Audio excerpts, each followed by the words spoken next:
এ ফেরেশতা, এ জমিন, তোমরা যারা জমিন ধ্বংস করে দিতে চাও, আমি আল্লাহও দেখতেছি কেমন গুনাহ হইতেছে।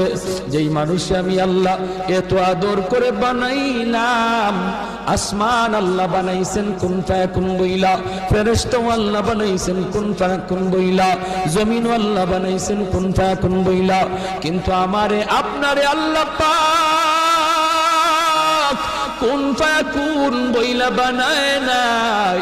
আমাকে আপনাকে যখন আল্লাহ বানাইছে, খালাকতু বিয়াদাইয়া, আল্লাহ বলে আমি আমার নিজের হাত দিয়া বান্দা বান্দিরে বানাইছি। কারণ এই চেহারার মধ্যে এত দামি কপাল, ওই কপাল দিয়া বান্দা আমার কুদরতি কদমে সাজদা দিবে।